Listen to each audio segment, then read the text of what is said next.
I was doing some work to our garden recently, and as I was digging I came across an axe or hatchet head buried in the soil.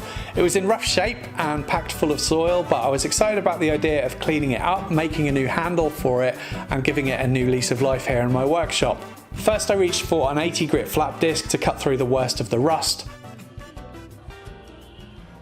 I'm going full on with the PPE for this one.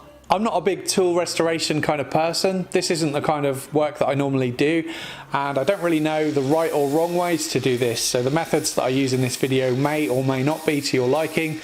I'm not sure if using a flap disc is cheating, but it certainly did a great job here in getting down to some clean metal.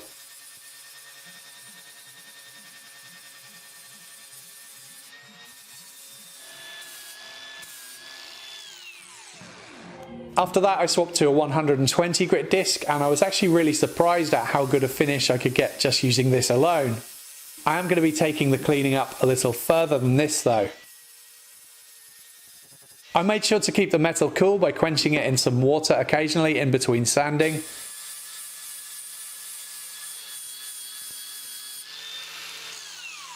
And this is how it looked straight off the 120 grit flap disc. Not too bad. I also used the disc to shape the cutting edge. I'm not doing the final sharpening here, I'm just trying to clean up any damage and remove any dings. So I'd take the sanding a little further. I wanted to get the axe head nice and shiny. I started with 100 grit sanding by hand, using this to remove any sanding marks left by the flap disc. There was too much pitting on the hatchet head to go for a flawless mirror finish here, so I'm going to take it quite far but not to the extreme. Now I'm using wet and dry paper, and I'm wet sanding, spraying on a little water, and I use 180, 240, 400, 600 and then 1200 grit. And then to take the sheen to the next level, I charged up a buffing pad with some green polishing compound, and I can use that in my drill to get it nice and reflective. Then I do a final buff with a clean cloth. Hello! I'll work on the cutting edge a little more later in the video, but first I want to make a handle, and I grabbed a piece of oak. This was an offcut from the slab I used to make the electric guitar a few years back, and it's been hanging around the workshop ever since. It looked like it would be the perfect size, but after I started ripping it down and cutting it to length, I found that there were some bad cracks in the end grain running quite deep, so it wouldn't be quite long enough. So I grabbed another piece. This piece I salvaged from a local church refurbishment a few years back. I started by cleaning it up with a hand plane because I wanted to see what it looked like cleaned up. And I found a few old nail holes, but I was confident that I could probably work around those. I googled hatchet to get some inspiration for the shape of the handle, and then just sketched it out by hand. Once I had a rough shape, I refined it a bit with a marker pen.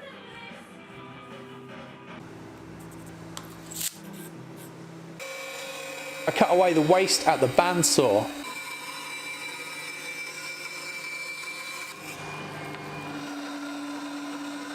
Once that was done, I could remove the corners at the bandsaw too, and this is a bit more of an advanced technique, so I wouldn't recommend doing this kind of carving cut at the bandsaw unless you're really experienced and comfortable with it, as there's a chance that the blade can grab the workpiece, and that can be quite scary. Now I have something that looks like this, and I'm going to use my new Shinto rasp to do the next phase of the shaping. This has teeth on it, and it has a coarse side and a fine side. I start with the coarse side, and it's quite aggressive. It removes material really quite quickly. If you're interested in this tool, there's a link to it in the My Tools section in the description box below. It works really well.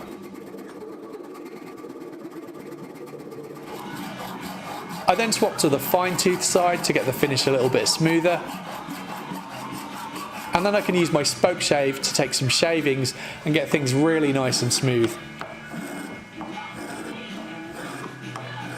The shape of the handle meant that I needed to use the spoke shave in both directions. It was a case of trying to read the direction of the grain in the wood to get the cleanest cuts. So far so good, fitted my hands quite nicely. Then I can work on the top of the handle where it meets the head, and here I'm marking up the shape of the tenon I'd need to cut, just very roughly.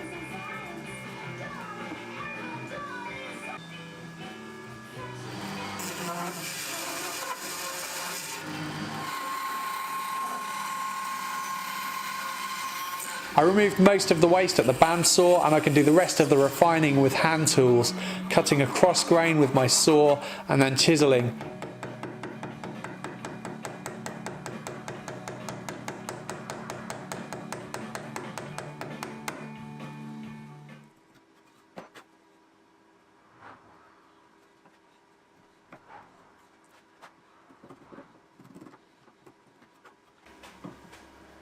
And putting the head on kind of highlights the areas that are tight because it rubs the wood in those areas. So once I take it off, I can work on cleaning up those tight areas to get a good fit.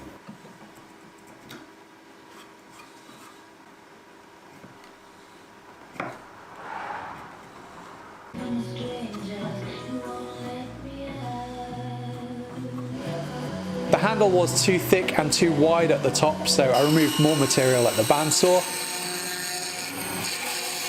And then I could use the rasp and spoke shave again to get the shape I wanted. There was a little bit of grain tear out left by the spoke shave, so I used my card scraper to clean it up.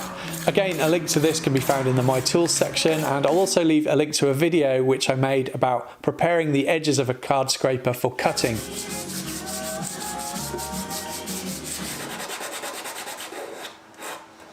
I left a small shoulder at the top of the handle for the head to seat onto. I'm not sure if that's the normal way to do it, but that's what I did anyway. Next I made a cut across the top which I can later use for a wedge. Then I can fit the head and get it properly seated.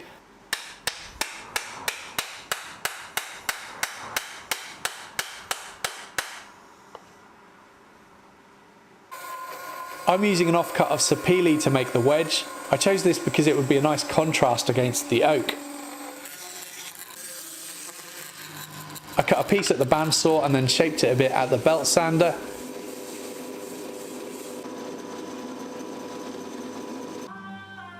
And I apply some wood glue and add the wedge, and this part didn't go particularly well, as you'll see. The wedge split twice actually.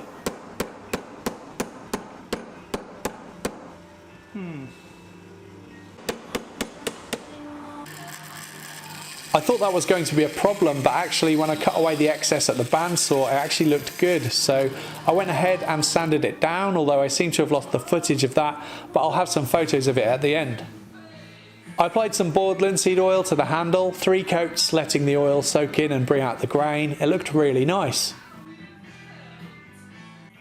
Finally, I could sharpen the cutting edge, and for that I'm using my diamond plate. Probably not the ideal tool to use for this really, it's a bit too wide. I sprayed on a little water and then got to work using the 360 grit side, and then I did the same again with the 600 grit side.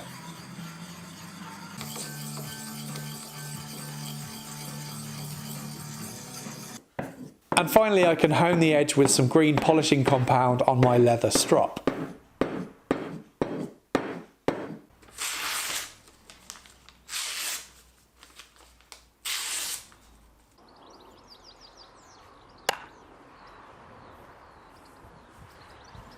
That was a really enjoyable project to do. I'm sure I'll get a few derogative comments down below from those who know more about this stuff than I do, but really I was just excited to clean it up, make it look good and make it function again.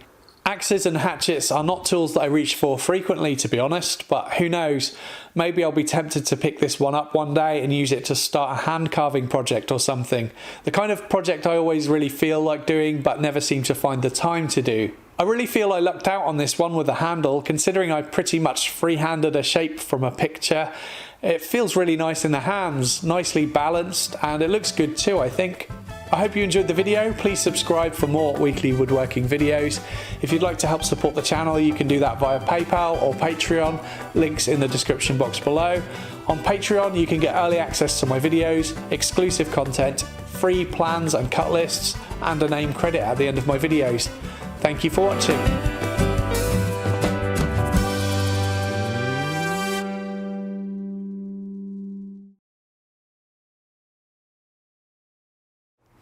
I googled hatchet to get... Sorry, I didn't understand. Shut up!